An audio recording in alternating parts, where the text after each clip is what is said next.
Yeah.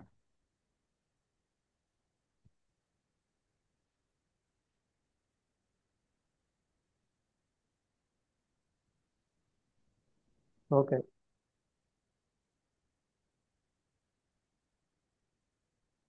మీకు వస్తుంది అక్కడ సిగ్నల్ రికార్డ్ అవుతున్నట్టు? యా, నాకు వచ్చింది, నాకు వస్తుంది వచ్చింది. వస్తుంది సార్, వస్తుంది. రికార్డింగ్ ఇన్ ప్రోగ్రెస్ అని వచ్చింది. ఓకే. వస్తుంది వస్తుంది.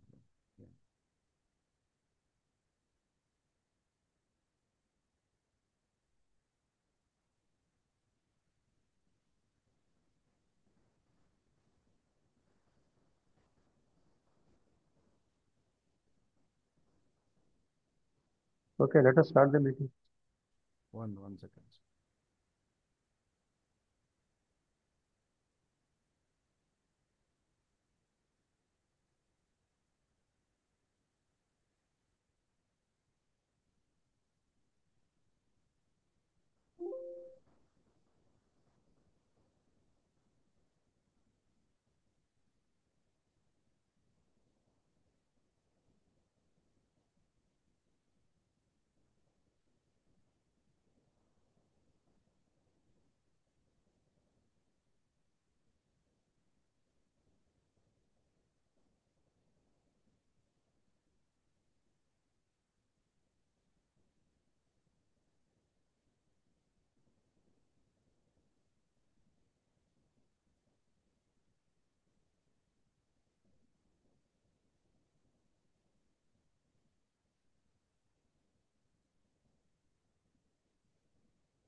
స్టార్ట్ చేద్దామా రామకృష్ణ గారు? One second. స్టార్ట్ చేద్దామా? One second please. నమస్తే, స్వాగతం to spreading light Tarnaka session number 779. ఇవాళ మనకు హమీద్ దల్వాయి గారి లౌకిక భారతంలో ముస్లిం రాజకీయాలు అన్న రచనని అనువాదించిన ఆ, ఆ, ఆనంద్ దేశాయ్ నాగరాజ్ గారు మనకు ఈ పుస్తకాన్ని మనకు పరిచయం చేస్తున్నారు. ఆనంద్ దేశాయ్ నాగరాజ్ గారు విశ్రాంత తహసీల్దార్ గారు, వీరు రచయిత. ఆ, వీరు ఆ, గత ఆ, అంటే గత 3 సంవత్సరాలుగా పనిచేసి ఇప్పుడు ఆంధ్రప్రదేశ్ సహకార బ్యాంకులో 9 సంవత్సరాలు ఉద్యోగం చేశారు. ఆయన తహసీల్దార్గా పదవి విరమణ చేశారు. సో రచయితగా ఆయన హెన్రీ వైట్ హెడ్ రాసిన village God's of the south India గ్రంథాన్ని దక్షిణ భారతదేశంలో గ్రామ దేవతలుగా అనువదించున్నారు. థామస్ పెయిన్ రాసిన లిబర్టీ గ్రంథాన్ని స్వేచ్ఛగా, సిగ్మండ్ ఫ్రాయిడ్ రాసిన ఫ్యూచర్ ఆఫ్ ఇన్ ఇల్యూషన్స్ అనే గ్రంథాన్ని ఒకానొక భ్రమ భవిష్యత్తు మతంపై మనోవిశ్లేషణ పరిశోధనగా తెలుగులోకి అనువదించారు. వైజ్ఞాన దృక్పథాన్ని, ప్రశ్నించే తత్వాన్ని పెంపొందించే ఆధునిక విజ్ఞాన శాస్త్రం, తాత్విక అంతర్జాలం గ్రంథాలని రాశారు. భారతదేశ చరిత్ర, సంస్కృతులను లౌకిక ప్రజాస్వామిక దృక్పథంతో పరిశీలించి ఆల్టర్నేటివ్ పర్స్పెక్టివ్, భారతీయ సమాజంలో వివిధ భావజాలాల ఘర్షణలపై కౌంటర్ పాయింట్ అనే ఆంగ్ల గ్రంథాలని రాసి ప్రచురించారు. 2024 సంవత్సరంలో చరితార్థం, భారత సమాజం, సంస్కృతి, చరిత్రల మధ్య అధ్యయన పుస్తకాన్ని 2025 సంవత్సరంలో ప్రముఖ ముస్లిం సంఘ సంస్కర్త, లౌకిక ప్రజాస్వామ్య జాతీయవాది హమీద్ దల్వాయి గారు రాసిన ముస్లిం పాలిటిక్స్ ఇన్ సెక్యులర్ ఇండియా, నేడు ఆ రచననే ఈయన మనకు పరిచయం చేస్తున్నారు. Sir, welcome to spreading light Tarnaka. The next 45 minutes is yours and later we'll follow with interactions. Thank you. Thank you అండి. అందరికీ నమస్కారం. ఈ హమీద్ దల్వాయి రాసిన ముస్లిం పాలిటిక్స్ ఇన్ సెక్యులర్ ఇండియా గ్రంథంపై మనం ఇప్పుడు చర్చించుకుందామండి. స్ప్రెడింగ్ లైట్లో ఈ విషయంపై చర్చించడం నాకు చాలా ఆనందంగా ఉంది. అంటే ఇది చాలా సంక్లిష్టమైన సమస్య. ఇది సాధ్యమైనంత వరకు నేను 45 minutesలో కంప్లీట్ చేయడానికి ట్రై చేస్తాను. వాళ్ళు కొంచెం టైం ఎక్కువైనా అని కొంచెం మనం పొడిగించిన ఏం ప్రాబ్లం లేదండి. ఎందుకంటే ఇష్యూ చాలా గంభీరమైన ఇష్యూ, ఇది మనకు అందరికి తెలిసేది హిందూ ముస్లిం సమస్య అనేది. అయితే ఈ పుస్తకమే నేను ఎందుకు చేయాల్సి వచ్చిందనడానికి కారణం ఏంటంటే, బేసిక్గా నేను హైదరాబాద్ పాస్త బస్తీలో పుట్టానండి. నేను ఇక్కడ రకరకాల కారణాల వల్ల గతంలో చాలా మత కలహాలు జరిగాయి. అసలు ఏ కారణం లేకున్నా కానీ మత కలహాలు జరిగాయి.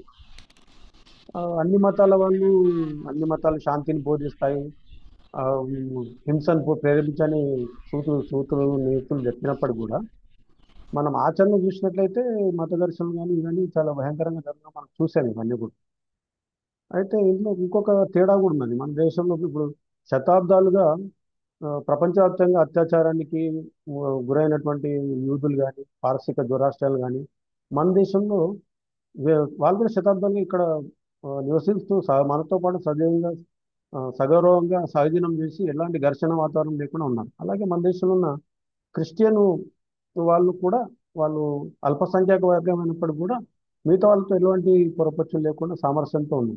కానీ మన దేశంలో ఉన్న హిందూ ముస్లిం సమస్య పైన మాత్రమే మనం చూసుకున్నట్లయితే ఎప్పటికీ ఒక అగ్గిలాగా రాజుకుంటూనే ఉంటుంది మన రాజకీయాల్లో కానీ, ఘర్షణ ఉన్న వాతావరణం కానీ. ఇది ఎప్పటి నుంచో ఉన్నదండి. ఇది ఎంతగా ముదిరిపోయిందంటే మనకు తెలుసు. ఆ, మహాత్మా గాంధీ ఆయన స్వాతంత్ర్యం కోసం పోరాడి నేను ఎన్నో రకాలుగా ఆయన సాధించినప్పుడు కూడా హిందూ ముస్లిం సమస్య నేను పరిష్కరించడంలో పూర్తిగా విఫలమైనదని అంగీకరించి చాలా బాధపడ్డాడు. చివరికి ఆ హిందూ ముస్లిం మతోన్మాదానికే ఆయన బలైపోయారు. ఇది ఒక చారిత్రక విషాదం అనుకోండి. కాబట్టి అయితే ఈ హిందూ ముస్లిం సంస్థ స్వాతంత్రం తర్వాత కూడా మన పరిష్కారం కాలేదు. ఎందుకంటే ఈ సమస్య ఆధారంగానే దేశ విభజన జరిగింది. హిందువులు ముస్లింలు వేరు వేరు జాతులని ఒక పిచ్చి భ్రమలో మనం దేశాన్ని విడగొట్టుకున్నాము.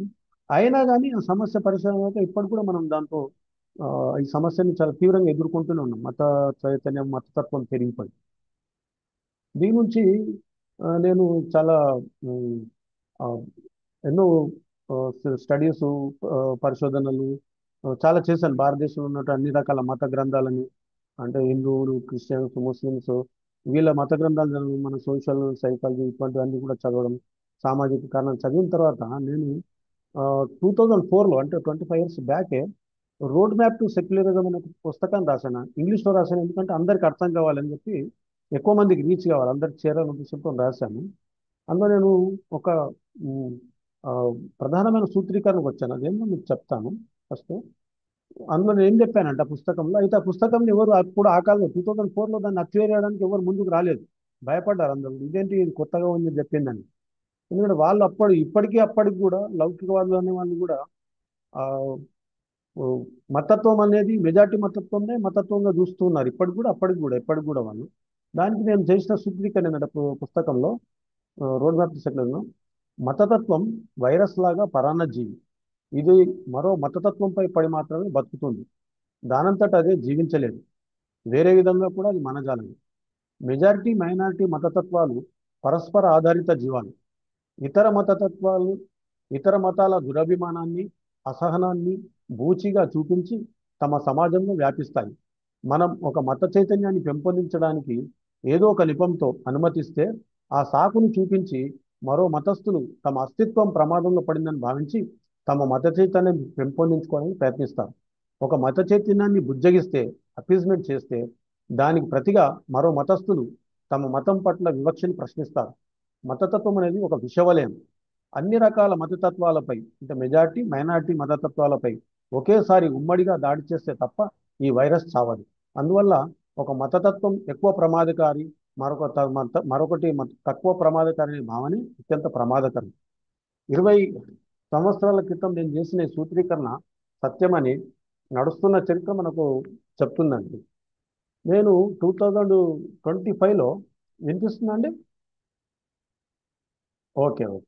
నేను 2005లో, అప్పుడు రాజశేఖర రెడ్డి ప్రభుత్వము ముస్లింలకు ఆ, రిజర్వేషన్లు కల్పిస్తూ, అంటే ఉద్యోగాలలో రిజర్వేషన్ కల్పిస్తూ ఒక జీవో తెచ్చింది. దాని వ్యతిరేకంగా నేను ఆర్టికల్ రాశాను. ముస్లింలకు మత ప్రాతిపదికన రిజర్వేషన్లు కల్పించడం రాజ్యాంగ స్ఫూర్తికే విరుద్ధమని. అది ఈనాడులో జూన్ 30, 2005లో ప్రచురితం కూడా అయింది. అయితే నేను ప్రధానంగా గమనించింది ఏంటంటే, హిందూ మతతత్వం, మతోన్మాదంపై ఎందరో మేధావులు, హిందూ మేధావులు, హేతువాదులు, కమ్యూనిస్టులు, ద్రవిడవాదులు, ఆధునిక లౌకికవాదులు అని చెప్పుకునే వారెందరో పుస్తకాలు రాశారు, ఉపన్యాసాలు ఇచ్చారు. కానీ ముస్లిం మతతత్వంపై కానీ, మతోన్మాదంపై కానీ ఇంతవరకు దాదాపు ఏ మేధావి సాహసం చేయలేదని చెప్పాను. ఇక ముస్లిం మేధావుల సంగతి సరే సరే. అయితే ప్రముఖ రచయిత రామచంద్ర గుహ రాసిన the makers of modern India పుస్తకంలో గాంధీ, టాగోర్, మాధవరావు సదాశివరావు గోల్వాల్కర్, అంటే ఆర్ఎస్ఎస్ నాయకుడైన సరసంఘచాలకు, మహమ్మద్ అలీ జిన్నా తదితర 18 మంది ఆధునిక భారత ప్రభావశీల మేధావులతో పాటుగా హమీద్ దల్వాయి ఆలోచన విధానాన్ని వివరించాడనమాట. ఈ పుస్తకాన్ని నేను చదివాను. అందులో ఆయన ఈ అమిత్ దల్వాయ్ రాసిన ముస్లిం పాలిటిక్స్ ఇన్ సెక్యులర్ ఇండియా అనే పుస్తకం గురించి చాలా చోట్ల ఉదాహరించాడు. ఆ, చాలా ఉదాహరణలు చెప్పాను. చదివిన తర్వాత అప్పుడు నాకు అనిపించింది అసలు నేను 25 years బ్యాక్ వచ్చిన ఒక సూత్రీకరణనే అమిత్ దల్వాయి ఇందులో చాలా చక్కగా నాకంటే కూడా పవర్ఫుల్ గా చెప్పాడు ఆయన. చాలా రేషనల్ గా హేతువాదబద్ధంగా చెప్పాడు ఆయన. ఆయన ఏం చెప్పాడంటే పుస్తకంలో హిందూ మతతత్వానికి ప్రతిక్రియగా ముస్లిం మతతత్వం ఆవిర్భవించిందని తరచుగా వాదిస్తారు. ఇది సత్యం కాదు. నేటి భారతంలో ఒకవైపు అన్ని రకాల అభివృద్ధి నిరోధక ఛాందస పునరుద్ధరణ సాంప్రదాయవాదులు, మరోవైపు ఆధునిక ఉదారవాదుల మధ్య నిజమైన సంఘర్షణ జరుగుతోంది. భారతీయ రాజకీయ నాయకులు దూరదృష్టి లోపించి స్వార్థ ప్రయోజనాలకే ప్రాధాన్యత ఇవ్వడం వల్ల వారు ఎల్లప్పుడూ సాంప్రదాయవాదాన్ని, మతతత్వాలని బుజ్జగిస్తారు, ఎప్పుడూ వాటిని వ్యతిరేకించరు. అందువల్ల అన్ని రకాల మతతత్వాలపై రాజకీయాలకు అతీతంగా ఉమ్మడి పోరు చేయడానికి అన్ని వర్గాల ఉదారవాద మేధావుల మధ్య అంగీకారం ఏర్పడవలసిన అవసరం ఉంది. ఇది గనక జరగకపోతే భారతదేశంలో ఉదారవాదం ప్రజాస్వామ్యంగా క్రమంగా నశించి తీరుతాయి. ఇట్లా ఎంత బాగా చెప్పాడు అనమాట. ఏమంటే మన దేశంలో ఇటువంటి ఇది వచ్చిందని మనం ఆ, ఇటువంటి భావాలను మనం వాస్తవంగా ఆయన చిత్రీకరించిన దాన్ని భారత ప్రజలందరూ లౌకివాదులు తెలుసుకోవాలనే ఉద్దేశంతో నేను దీన్ని ఆ, తెలుగులోకి అనువాదం చేసి స్వయంగా 2000 ఇదే సంవత్సరం 2025 ప్రచురించాను జనవరిలో. జనవరిలో ప్రచురించిన నెక్స్ట్ డే దానికి మంచి ఆదరణ లభించి ఆ, కుల నిర్మూలన సంఘం అధ్యక్షుడు మొహమ్మద్ వహీద్ అని ఆయన ఒక సమావేశం నిర్వహించాడు ఇక్కడ హైదరాబాద్లో 26 జనవరి 2025లో. అప్పుడు ఇక్కడికి అదృష్టవశాత్తు ఈ అమీర్ దల్వాయ్ స్థాపించిన ముస్లిం సత్యశోధక్ మండలి అధ్యక్షుడు శంషుద్దీన్ తంబోలి ఆయన కూడా ఇక్కడ వచ్చాడు. ఆయన ఆ టైంలో వచ్చినప్పుడు ఆయన ఈ మొహమ్మద్ వహీద్ వీళ్ళు కలిసి సంయుక్తంగా మన హైదరాబాద్లో ఉన్నటువంటి వాళ్ళ ఒక సమావేశంలో, ఈ కుల నిర్మూలన సంఘం సమావేశంలో ఆ, తెలంగాణ హైకోర్టు న్యాయమూర్తి గౌరవనీయులు గురిజాల రాధారాణి గారు, అట్లాగే ఈ డాక్టర్ శంషుద్దీన్ తంబోలి ఈ పుస్తకాన్ని ఆవిష్కరించారండి 26 జనవరి 2025 నాడు. ఇది నాకు చాలా సంతోషాన్ని ఇచ్చింది. అలాగే ముస్లిం సత్యశోధక్ మండలితో పాటుగా మహాత్మా జ్యోతిరావు పూలే సమతా ప్రతిష్టాన్ సంయుక్తంగా 4వ తేదీ మే 4 తారీఖు 2025 నాడు పూనాలో చారిత్రాత్మకమైన జ్యోతిరావు పూలే సమతా భూమి వద్ద నిర్వహించిన జాతీయ ఏకాత్మత సదస్సులో ఈ పుస్తకాన్ని అనువదించి ప్రచురించినందుకు నన్ను సన్మానించారండి అక్కడ. అది నాకు చాలా గర్వంగా ఫీల్ అవుతుంటా, నేను గర్వంగా భావిస్తున్నాను. ఆ సమావేశంలో నేను ముఖ్య వక్తగా మాట్లాడాను. వినిపిస్తుందండి? Okay, I'm audible. Okay, thank you. Amit Dalwai గురించి కొంచెం మనం వివరంగా తెలుసుకుందామండి. ప్రముఖ ముస్లిం సంఘ సంస్కృత, లౌకికవాద మేధావి, మానవతావాది అమిత్ దల్వాయి మహారాష్ట్రలో ఒక పల్లెటూరి నిరుపేద ముస్లిం కుటుంబంలో 1932లో పుట్టాడండి. 3 సార్లు తలాక్, త్రిపుల్ తలాక్ పదాన్ని ఉచ్చరించి ముస్లిం వివాహితకు భర్త యథేచ్ఛగా విడాకులు ఇవ్వవచ్చని చెప్పే ముస్లిం వ్యక్తిగత షరియా చట్టాన్ని ఆధునీకరించాలని, ముస్లింలలో బహుభార్యాతత్వాన్ని నిషేధించాలని, దేశంలో ఉమ్మడి పౌర చట్టాన్ని కామన్ సివిల్ కోడ్ రూపొందించాలనే డిమాండ్తో దేశంలోనే మొట్టమొదటిసారిగా ఉద్యమించిన నిజమైన లౌకికవాద ముస్లిం మేధావి, సాంఘిక సంస్కర్త అమిత్ దల్వాయి. హేతువాది అయిన అమిత్ దల్వాయి అన్ని మతాలలోని మూఢనమ్మకాలను ప్రశ్నించి పౌర సమాజంలో అన్ని రకాల మత ప్రమేయాన్ని నిషేధించాలని కోరడమే కాకుండా రాజకీయ పార్టీలకు అతీతంగా లౌకికవాద శక్తులన్నీ ఏకమై మత ఛాందసవాదాలపై ఉమ్మడి పోరు సలపాలని పిలుపునిచ్చారు. ఏ డిగ్రీ చదవకున్నా సమాజాన్ని, మతాన్యాయాల మనస్తత్వాన్ని క్షుణ్ణంగా అధ్యయనం చేసి రాజకీయ కార్యాచరణవాది దల్వాయి. మొదట జాతీయవాద యువ సంస్థ రాష్ట్ర సేవాదళంలో ఆయన పాల్గొన్నారు. తర్వాత జయప్రకాష్ నారాయణ నేతృత్వంలో ఇండియన్ సోషలిస్ట్ పార్టీలో పనిచేసిన తర్వాత రాజకీయ పార్టీలకు అతీతంగా ముస్లిం సమాజంలో సాంఘిక సంస్కరణల కోసం అవిశ్రాంతంగా కృషి చేశారు. 1970 ముస్లిం సత్యశోధక మండలి స్థాపించి ముస్లింలలో లౌకికవాదాన్ని, హేతువాదాన్ని, జాతీయవాదాన్ని పెంపొందించి నిజమైన సాంఘిక సంస్కరణలకు శ్రీకారం చుట్టాడు. పత్రికా విలేకరిగా పనిచేసిన మరాఠీలో కథలతో పాటుగా ముస్లిం సమాజంలో, హిందువులలో సాంఘిక సంస్కరణల ఆవశ్యకతపై మరాఠీలో గ్రంథాలు రాశారు. హిందువుల చేత విదేశీయునిగా, ముస్లింల చేతగా కాఫీర్గా అంటే నాస్తికునిగా ముద్రపడిన అమిత్ దల్వాయి 44 ఏళ్ల చిరు ప్రాయంలోనే 1977లో కిడ్నీ సమస్యతో మరణించారు. ఇది ఆయన గురించి బ్రీఫ్ బయోగ్రఫీ. ఇక అమిత్ దల్వాయి ఆయన పుస్తకంలో హిందూ ముస్లిం మతతత్వం గురించి, హిందూ మతోన్మాదుల మనస్తత్వం గురించి, ముస్లిం మతోన్మాదుల మనస్తత్వం గురించి, లౌకికవాదులు అనుకునే వాళ్ళ గురించి, ముస్లిం మేధావులు అనుకునే వాళ్ళ గురించి, ముస్లిం జాతీయ మేధావులు అనుకునే వాళ్ళ గురించి ఆయన చాలా డీటెయిల్డ్గా, కూలంకషంగా, చాలా ఆ, సుదీర్ఘమైన స్టడీ చేసి, అంటే ఆయన గ్రాస్ రూట్స్ లెవెల్లో ప్రజల్లో తిరిగి ఆయన చూసిన దాన్ని అర్థం చేసుకున్న చరిత్రని అధ్యయనం చేసి, ముస్లిం చరిత్రని, భారతదేశ చరిత్రని అధ్యయనం చేసి ఆయన రాసిన ఆర్టికల్స్ అండి ఇవన్నీ కూడా. దీన్ని మనము ఆయన మాటల్లో నేను ముందు చెప్తాను మీకు, ఎందుకంటే మధ్య మధ్య డిస్టర్బెన్స్ ఉండకుండా ఆయన చెప్పిన దాన్ని మళ్ళీ నేను మీకు వివరించి కాంటెస్ట్లో చెప్పే కంటే ముందు ఆయన ఏం చెప్పాడు, అధ్యాయాల వారికి ఆయన ఏం చెప్పాడు, ఒక్కొక్క అంశం మీద నేను ఏం చెప్పాడు చెప్పేస్తాను నేను. ఆయన అంటే కొటేషన్ లాగా చెప్పుకుంటూ వెళ్తాను, ఎందుకంటే కన్ఫ్యూజన్ లేకుండా ఆయన ఏం చెప్పిందో మనకు ఖచ్చితంగా తెలియాలి. తర్వాత మనం దానిపైన చర్చించడం కానీ అది కానీ చేద్దాం. ఫస్ట్ ఆయన మొట్టమొదటైన చారిత్రక నేపథ్యం గురించి చెప్పాడు, హిందూ ముస్లిం సమస్య గురించి. ఆయన చెప్పిందని వర్బేటింగ్ యాజిటివ్గా నేను మీకు చెప్తాను. ఇందులో నేను జత చేసింది కానీ తీసేయాల్సింది కానీ ఏం లేదు. యాజిటివ్గా ఆయన ఏమి రాశాడో అదే మీకు చెప్తాను. చారిత్రక నేపథ్యం గురించి ఆయన ఏం చెప్పాడంటే, ఎలాంటి సాధనాలనైనా ఉపయోగించి భారతీయులందరినీ ముస్లింలుగా మార్చడం తమ విద్యుక్త ధర్మం అని భావించేవారు. సామూహిక అత్యాచారాలతోనైనా ముస్లింలందరినీ నాశనం చేయాలని భావించే హిందూ మతతత్వాదులు ఒకే తాను గుడ్డలే, ఖచ్చితంగా సమజోడిలే. నేను ముస్లిం సముదాయానికి చెందినవాడిని అయినప్పటికీ నేను హిందూ అతివాద మతతత్వవాదిని పూర్తిగా నిందించలేను. ఎందుకంటే ముస్లిం మతతత్వవాదులు హింసాయుత దౌర్జన్యకరమైన ప్రణాళికలతో హిందువులను నాశనం చేయాలని చూస్తే దాని ప్రతిచర్యగా తమ ఆత్మరక్షణ కోసం అతివాద హిందూ మతతత్వవాదులు ముస్లింలను నాశనం చేయాలని చూస్తారు. అందువల్ల నేను హిందూ మతతత్వాన్ని ముస్లిం మతతత్వానికి ప్రతిస్పందనగా భావిస్తాను. ముస్లిం మతతత్వాన్ని నాశనం చేయనంత వరకు హిందూ మతతత్వం మాయం కాదు. అలాగే నేను కొందరు ముస్లింల వైఖరిని విమర్శిస్తున్నానంటే అది తమ మత విశ్వాసంతో సంబంధం లేకుండా సమస్త భారతీయుల దేశ విశాల ప్రయోజనం దృష్టిలో పెట్టుకొని చేస్తున్న విమర్శ మాత్రమే, ముస్లింలందరిపై చేస్తున్న విమర్శ కాదు. తమ బాధలన్నిటికీ హిందువులను నిందించడం ముస్లింలకు మొదటి నుంచి ఉన్న అలవాటు. ఆంగ్లేయులు భారతదేశాన్ని పాలిస్తున్న కొత్తలో వారు ప్రవేశపెట్టిన విద్యా సంస్కరణని వ్యతిరేకించడం ముస్లింల వెనుకబాటుతనానికి ప్రధాన కారణం. బ్రిటిష్ వారిపై ప్రత్యేకమైన కోపం కారణంగానే వారు ఈ వైఖరి అవలంబించారు. భారత్లోని ముస్లిం సామ్రాజ్యాన్ని తమ పూర్వీకుల నుండి బ్రిటిష్ వారు లాక్కున్నారని వారు భావిస్తారు. ఇస్లాం మత పునరుద్ధరణాన్ని కట్టుబడి ఉండడానికే ప్రాధాన్యత ఇస్తూ ఆధునిక భావాలను తిరస్కరించినందువల్లే ముస్లింలు వెనుకబడ్డారు. భారత జాతీయ చైతన్యం ఆవిర్భవించే అవకాశం ఉన్న ఈ చారిత్రక దశలోనే ముస్లింలు భారతదేశ విజేతలమనే అహంకారపూరిత భావజాలానికి లోనయ్యారు. అందువల్ల ప్రత్యేక ముస్లిం జాతీయవాద ఉద్యమానికి పితామహుడు సర్ సయ్యద్ అహ్మద్ ఖాన్. కానీ పొరపాటుగా జిన్నాని అలా భావిస్తారు. సర్ సయ్యద్ అహ్మద్ ఖాన్కి ఆ తర్వాత మరింత సవరించిన మెరుగైన రూపాంతరమే మహమ్మద్ అలీ జిన్నా. అందువల్ల దారి తప్పిన ఆధునిక ముస్లిం యువతే మొదటగా ప్రత్యేక ముస్లిం జాతీయవాదానికి, ఆ తర్వాత ప్రత్యేక పాకిస్తాన్ ఏర్పాటుకు మూల కారణం. హిందూ ముస్లిం సమాజాలు స్వయం ప్రతిపత్తి గల సమాంతర సామాజిక వ్యవస్థలనే భావనల పునాదులపైనే ముస్లిం జాతీయవాదం ఏర్పడింది.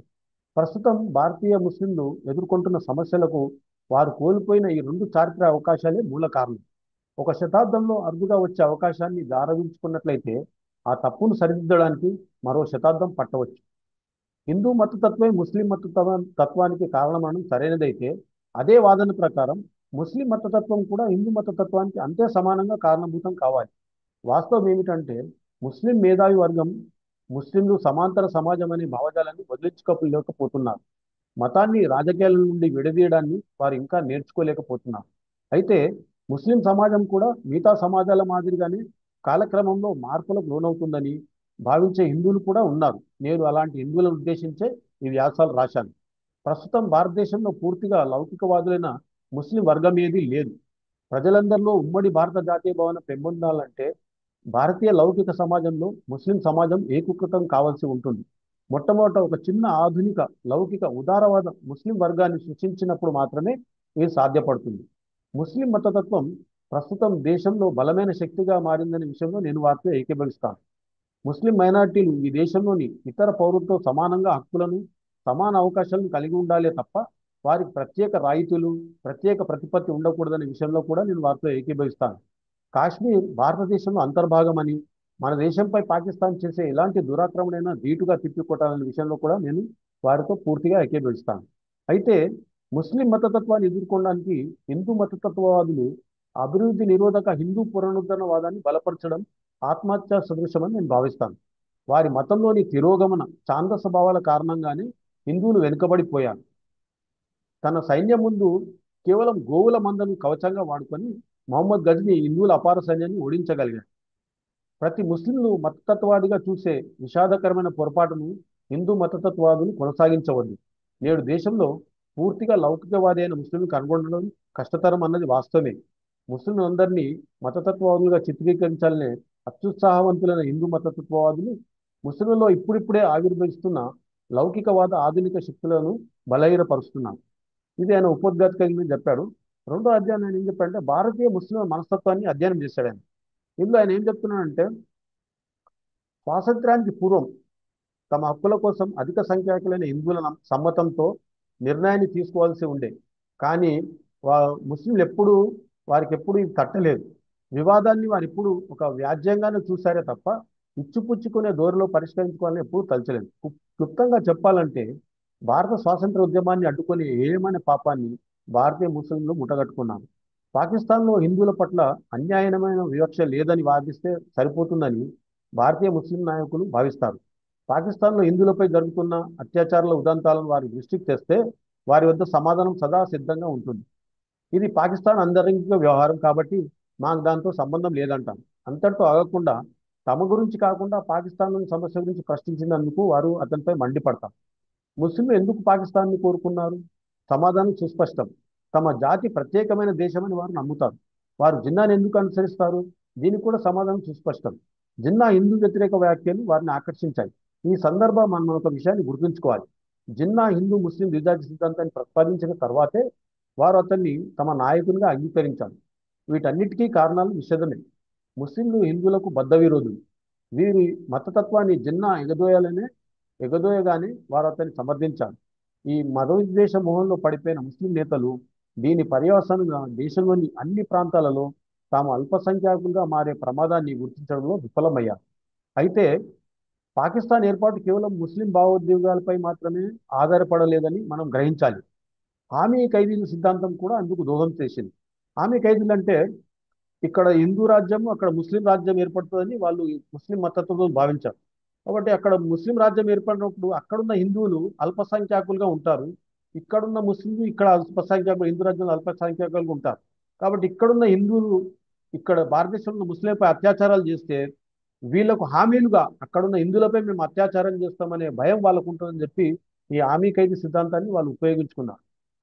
చివరగా తేలిన సారాంశం ఏంటంటే తాము అల్పసంఖ్యాకులుగా ఉన్న ఏ దేశంలోనైనా ముస్లింలు అక్కడ జాతీయవాదంతో సమాధాన పడలేదు. కానీ 3వ అధ్యాయము ముస్లింలు అందులో జాతీయవాదులు అనేవారు, మతతత్వవాదులు. సాధారణంగా ఏం చేస్తారంటే ముస్లింలలో 2 రకాల వాళ్ళు ఉన్నారని చెప్తూ ఉంటారు బయటికి. అంటే అందులో ముస్లిం మతతత్వవాదులు ఉన్నారు, జాతీయవాదులు ఉన్నారని. ఇద్దరి మధ్య తేడా ఏంటైనా ఈ వ్యాసంలో చెప్పారు ఆయన. ఆయన ఏం చెప్తారో మనం చూద్దాం.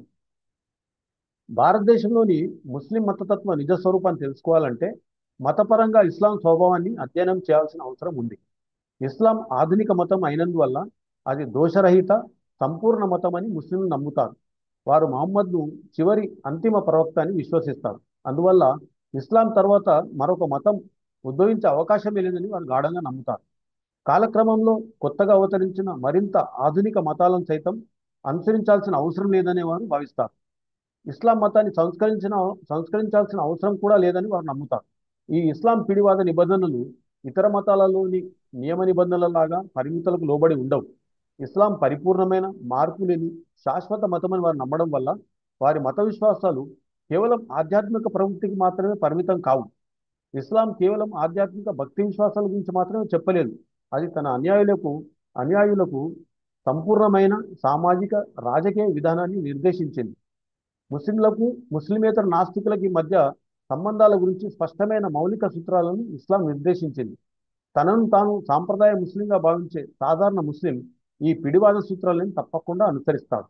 వీటికి అదనంగా మౌలానా మౌదూదీ, మౌలానా అబ్దుల్ హసన్ నద్వీ వంటి ముస్లిం నాయకులు ఇస్లాం ఆర్థిక విధానాన్ని కొత్తగా జోడించారు. భారతీయ ముస్లింలలో చాలా మంది మౌలానా మౌదూదీ, మౌలానా నద్వీలను అనుసరిస్తున్నారు. ఈ విషయాన్ని మనం విస్మరించరాదు. భారతదేశ విభజనకి హిందూ మతతత్వమే కారణమని ముస్లిం నాయకులు ఎల్లప్పుడూ నిందిస్తారు. ఈ మొత్తం చర్చలో హిందూ మతతత్వం ఊసి ఎందుకు వచ్చిందో నాకు అర్థం కాదు. తగాదా ఎల్లప్పుడూ జిన్నా గాంధీ మధ్య, జిన్నా నెహ్రూ మధ్య మాత్రమే ఉండేది. సావర్కర్కి కానీ గోల్వాల్కర్కి కానీ ఇందులో ఎలాంటి ప్రమేయం లేదు. జిన్నా పోరాటం సావర్కర్తో కానీ గోల్వార్తో కానీ కాదు. వాళ్ళు తమ మతతత్వాన్ని వాళ్ళ మతతత్వాన్ని అతను ఎప్పుడూ ప్రస్తావించలేదు. గాంధీ అతను మతతత్వాదని నిందించేవాడు. ఆ దృష్టితోనే గాంధీ ప్రతిపాదనలను వ్యతిరేకించేవాడు. నెహ్రూని కూడా అదేవిధంగా విమర్శించేవాడు. అలాగే హిందూ మతతత్వమే దేశ విభజనే కారణమని ముస్లిం నాయకులు అంటున్నారంటే గాంధీ నెహ్రూలు హిందూ మతతత్వవాదులని వారు భావిస్తున్నారని దాని అర్థం. దీని అంతరార్థం సుస్పష్టం. ప్రతి హిందూ మతతత్వవాది అని వారు నిందిస్తారు. అదే సమయంలో ప్రతి ముస్లిము జాతీయవాది అనే వింత వాదన చేస్తారు. అందువల్ల ఇది నిజానికి హిందూ మతతత్వవాదులు ముస్లిం మతతత్వవాదుల మధ్య పోరాటం కాదు. గాంధీ నెహ్రూల లౌకిక జాతీయవాదానికి భారతీయ ముస్లింల మత జాతీయవాదానికి మధ్య పోరాటం.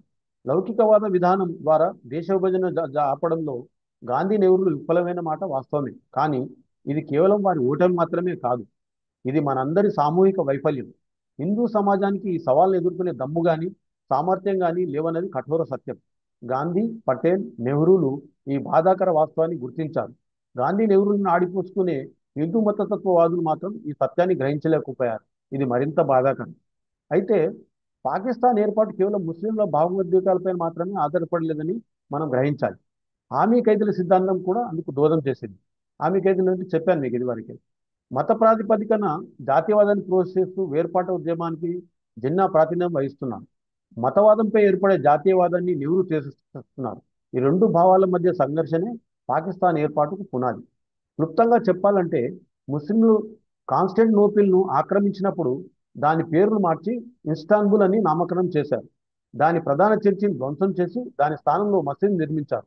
బైజాంటియన్ సామ్రాజ్యంలోని క్రిస్టియన్లను వారు ముస్లింగా మత పరివర్తన చేశారు. మొఘలులు భారతదేశంలో కొత్త ప్రాంతాలను ఆక్రమించినప్పుడల్లా వారు చేసిన మొదటి పని ఏమిటంటే అక్కడి దేవాలయాలను కూల్చడం. వెనువెంటనే ఆ ప్రాంతాల్లోని కొందరిని బలవంతంగా మత మార్పిడి చేసేవాళ్ళు. ఔరంగజేబు వారణాసిలో విశ్వేశ్వర దేవాలయాన్ని ధ్వంసం చేశాడు. అలాగే మతంలోని శ్రీకృష్ణ జన్మభూమిలోని మందిరాన్ని కూల్చి మసీదు నిర్మించాడు. కానీ మక్కా మదీనాలను జయించిన పాశ్చాత్య దేశాలు అక్కడ విధ్వంసానికి పాల్పడి అలాంటి మార్పులు చేర్పులు చేయలేదు. జెరూసలేంలోని ఉమర్ మసీదు చెక్కు చెదరలేదు. అక్కడి ముస్లింల మత విశ్వాసానికి ఎలాంటి ఆటంకం ఏర్పడలేదు. ముస్లింలు అన్యుల పాలన ఉన్నప్పటికీ అదృష్టవశాత్తు వారికి పూర్తి మత స్వేచ్ఛ ఉండేది. శివాజీ వంటి రాజు ముస్లిం ఆక్రమణ తిప్పికొట్టినప్పటికీ తమ దేశంలోని ముస్లిం పీర్లు దర్గాల సంరక్షణకు ఇనాంలు మంజూరు చేశాడు. అయితే చరిత్ర ఎన్ని అసంబద్ధమైన విచిత్ర మలుపులు తిరిగిందంటే అది ముస్లింల మధ్య యుగాల నాటి జాడ్యాన్ని తొలగించలేకపోయింది. ముస్లింలను దీర్ఘ నిద్ర నుంచి అకస్మాత్తుగా మేల్కొల్పి ఆధునిక భావాల అవగాహన కల్పించలేకపోయింది. ఈ విషాదకర పరిస్థితికి ముస్లింలు తమను తాము నిందించడం కంటే చరిత్రను తప్పుపడతారు. భారత ముస్లింలు తమ అల్పసంఖ్యాక వర్గ స్థితిని సదా తలుస్తూ ఆధునీకరణ ప్రక్రియకు దారితీసే ఎలాంటి చర్యలనైనా పూనకం వచ్చిన వాళ్ళని అడ్డుకొని వాటిని విఫలం చేయడంతో సఫలీకృతం అవుతారు. భారతదేశంలో లౌకికవాద పక్షాలని పిలువబడే రాజకీయ పార్టీలన్నీ కూడా ముస్లింలను మధ్యయుగాల మూఢ మనస్తత్వంలో ఉంచాలనే విషయంలో ఏకాభిప్రాయంలో ఉంటాయి. భారతదేశంలో తమకు మత స్వేచ్ఛ లేదని భారత ముస్లిం నాయకులు నిరంతరం ఫిర్యాదులు చేస్తారు. భారతదేశంలోని అధిక సంఖ్యాక హిందువులు తమ పట్ల వివక్షతో ప్రవర్తిస్తారని వాదిస్తారు. వారు ఇస్లాంకి విపరీతమైన వక్రీకరించిన నిర్వచనాన్ని ఇస్తున్నారనే వాస్తవాన్ని విస్మరిస్తారు. ఈ దేశంలో హిందువులు అధిక సంఖ్యాకులుగా ఉండడమే ముస్లింలకు జరిగిన అతిపెద్ద అన్యాయమని ఈ నాయకులు భావిస్తారు. తర్వాత ఈ అమిత్ దల్వాయి మతతత్వ వ్యాధి దాని లక్షణాలు ఏంటనే దాని మీద అధ్యయనం చేసి ఇలా చెప్పాడు. మత కలహాలు జరిగినప్పుడల్లా మత సామరస్యాన్ని ప్రజలందరూ పాటించాలని బహిరంగ ప్రకటనలు చేయడం, ప్రతి మత కలహానికి మూల కారణం హిందూ మతతత్వాన్ని అలవాటుగా నిందించడం మినహా వేరేమీ చేయనవసరం లేదని భారతదేశంలోని లౌకికవాద పార్టీలు భావిస్తాయి.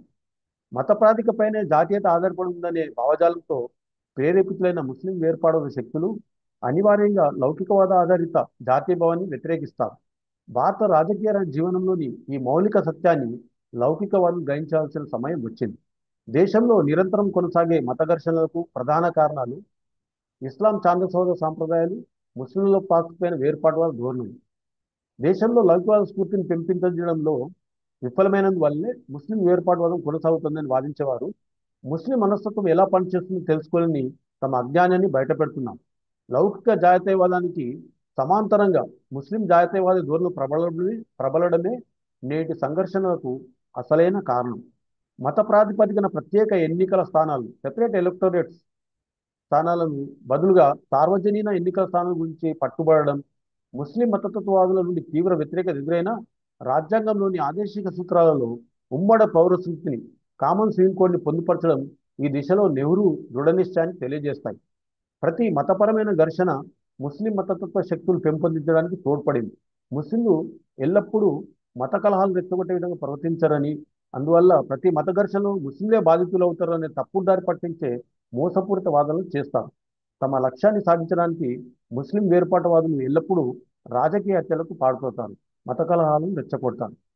తర్వాత ఆయన ఒక ఇంట్రెస్టింగ్, అంటే చాలా ఆ, అధ్యయనం చేసి కమ్యూనిస్టులు మతతత్వవాదులు ముస్లిం మతతత్వవాదుల మధ్య ఎట్లా సయోధ్య కుదిరింది, వాళ్ళ భావజాలం ఎలా ఉన్నదంటే ఆయన ఆ, చాలా డీప్ స్టడీ చేశాడు. ఆయన చేసి ఒక సెపరేట్గా ఒక ఆర్టికల్ రాశాడు దీని మీద. ఆయన ఏం చెప్పాడో, కమ్యూనిస్టులు మతతత్వవాదుల వింత దాంపత్యం అని పెట్టాడు దానికి ఆర్టికల్ పేరు. ఆ వింత దాంపత్యం ఏందో ఆయన మాటల్లో చూద్దాం. భారతదేశంలోని ముస్లిం మతతత్వవాదులు, భారత కమ్యూనిస్టులు ఎల్లప్పుడూ అపరిచిత వింత వ్యక్తుల్లా ప్రవర్తిస్తూనే ఎన్నటికీ ఎడబాయని జంటల్లా ఉంటారు. మతం ప్రజలకు మత్తుమంది అనే మార్క్సిస్టు సూత్రాన్ని నమ్మి గతి తార్కిక చారిత్రక పరిణామ క్రమంలో సామాజిక మార్పును చూసే కమ్యూనిస్టులకు ముస్లిం మతతత్వవాదులకు మధ్య కుదిరిన అసాధారణ సాన్నిహిత్య సంబంధాలను చూసి చాలా మంది ఆశ్చర్యపోతారు. వాస్తవానికి వీరి అన్యోన్య దాంపత్యం అంత ఆశ్చర్యకరమైనది కాదు. కమ్యూనిస్టుల ఉద్యమాలకి ముస్లిం మతతత్వ ఉద్యమాలకి మధ్య ప్రధానమైన పోలికలు ఉన్నాయి. ఈ రెండు ఉద్యమాలు కూడా తమ ఆశయంలోని స్వభావంలోని అంతర్జాతీయమైనవి. ఈ రెండు ఉద్యమాలు తమ భావజాలంపై ఆధారపడిన రాజ్యాన్ని నిర్మించాలనే లక్ష్యంతో పనిచేస్తాయి. ఈ లక్ష్య సాధనకి ఎలాంటి అడ్డదారులు తొక్కినా తప్పు లేదని భావిస్తాయి. అయితే వారి ఉద్దేశాలు, వారి ఆశయాల సాధనకు ఉపయోగించే పద్ధతులు మాత్రం వేరు. కమ్యూనిస్టుల విషయానికి వస్తే మొదట దేశంలో అంతర్జాతీయ కమ్యూనిస్ట్ ఉద్యమం పుట్టుకొస్తుంది. ఆ ఉద్యమం ఒకే భావజాలం గల రాజ్యాన్ని ఏర్పాటు చేయాలనుకుంటుంది. ఒకసారి రాజ్యాధికారంలోకి వచ్చాక తమ ఆశయమైన మార్క్సిస్ట్ సమాజాన్ని నిర్మించడానికి కృషి చేస్తుంది. ముస్లిం మతతత్వవాదుల విషయంలో ఈ ప్రక్రియ తలకిందులుగా ఉంటుంది. ముస్లిం సమాజం ఇదివరకే ఉనికిలో ఉంటుంది. ఈ సామాజిక సమూహం తమ రాజ్యాన్ని నెలకొల్పాలని ప్రయత్నిస్తుంది. పాకిస్తాన్ ఏర్పాటుకు ఇందుకు ప్రత్యక్ష నిదర్శనం. ముస్లిం సమాజం లేకుండా ఇస్లాం రాజ్యం ఏర్పాటు కాజాలదు. ఇస్లాం ఉద్యమం యావత్ సమాజాన్ని దృష్టిలో పెట్టుకొని కాకుండా కేవలం అందులో ముస్లిం వర్గానికి పరిమితమే మాత్రమే ఉంటుంది. ఈ ఇస్లాం ఉద్యమం సమాజంలోని ఇతర వర్గాల వారిని నిర్మూలించి కానీ లేదా వారిని పూర్తిగా అణచివేసి కానీ తమ రాజ్యాన్ని నిర్మించగలరు. ఉదాహరణకు ముస్లింలు అల్పసంఖ్యాకులుగా ఉన్న ప్రాంతాలలో ఇతర వర్గాల వారిని మత మార్పులతో కానీ బలప్రయోగంతో కానీ అల్పసంఖ్యాకులుగా దిగజార్చకుండా వారు ఇస్లాం రాజ్యాన్ని స్థాపించలేరు. ముస్లింలు అధిక సంఖ్యాకులు ఉన్న ప్రాంతంలో ఇస్లాం రాజ్యం స్వతసిద్ధంగా ఏర్పడుతుంది. నిజమైన ఇస్లాం రాజ్యంలో ఇలాంటి ఆధునిక ఉదారవాద ధోరణులు ఇస్లాం సామాజిక నిర్మాణ స్వరూపాన్ని మార్చలేవు. ఇస్లాం ఒక మతం అయినందువల్ల ఇతర మత విశ్వాసాలను ధ్వంసం చేస్తే తప్ప ఇస్లాం రాజ్యం స్థాపించలేరు. అటువంటి ఇస్లాం రాజ్యంలో ఎలాంటి సామాజిక మార్పులైనా పూర్వపు సామాజిక వ్యవస్థని పునరుద్ధరింపజాలవు. ఇస్లాం రాజ్యం మార్పునకు లోను కావచ్చు, అది ఒక లౌకిక రాజ్యంగా కూడా మారవచ్చు. అటువంటి లౌకిక రాజ్యంలో కూడా ముస్లిం మెజార్టీ ఆధీనంలో పనిచేసే లౌకికవాద ప్రభుత్వం మాత్రమే ఉంటుంది. అక్కడ ముస్లిమేతరులకు నామమాత్రపు ఉనికి మాత్రమే ఉంటుంది. కమ్యూనిస్టు ఇస్లాం ఉద్యమాల మధ్య పోలిక అధ్యయనం ఉపయోగకరంగా ఉంటుంది. సామాజిక సమానత్వాన్ని సాధించిన మొదటి మతం ఇస్లాం అని కమ్యూనిస్టులు నమ్ముతారు. వాస్తవానికి సామాజిక సమానత్వ ప్రతిపాదనలే ఈ రెండు సిద్ధాంతాలను చేరువచ్చేసింది. ఇస్లాం నిజంగా సామాజిక సమానత్వం సాధించిందా? ఇస్లాంలో సామాజిక సమానత్వం స్వభావం ఏమిటి? ఈ సందర్భంలో ఇలాంటి ప్రశ్నలు ఉదయించడం సహజం, కానీ వీటిని సమాధానం ప్రత్యేకంగా చర్చించవలసి ఉంటుంది. ఈ రెండు ఉద్యమాలకి జాతీయతా స్వభావం లేదని భావిస్తారు. తాము అధికారంలో లేనప్పుడు కమ్యూనిస్టులు అంతర్జాతీయవాదులు. ఏ దేశంలోనైనా ముస్లింలు అల్పసంఖ్యాకులుగా ఉంటే వారిలో జాతీయతా స్ఫూర్తి కొరవడి అంతర్జాతీయ దృక్పథాన్ని అవలంబించి ప్రపంచ ఇస్లాం వైఖరిని ప్రదర్శిస్తారు. ఇస్లాం వాదులను కానీ కమ్యూనిస్టులను కానీ భౌగోళిక దేశభావంతో కూడిన ఆధునిక జాతీయత, దేశభక్తి మరియు వారి అంతర్జాతీయ సిద్ధాంతాలలో ఒకదాన్ని ఎన్నుకోమంటే వారు రెండో దాన్నే కోరుకుంటారు. సంక్షిప్తంగా చెప్పాలంటే కమ్యూనిస్టులు తాము అధికారంలో లేనప్పుడు ప్రాథమికంగా అంతర్జాతీయవాది, అధమ పక్షంలో అయితే గీతే జాతీయవాదులు అవుతారు. అల్పసంఖ్యాకులైన ముస్లింలు మొదట అంతర్జాతీయవాదులు, ఆ తర్వాతే అయితే గీతే జాతీయవాదులు.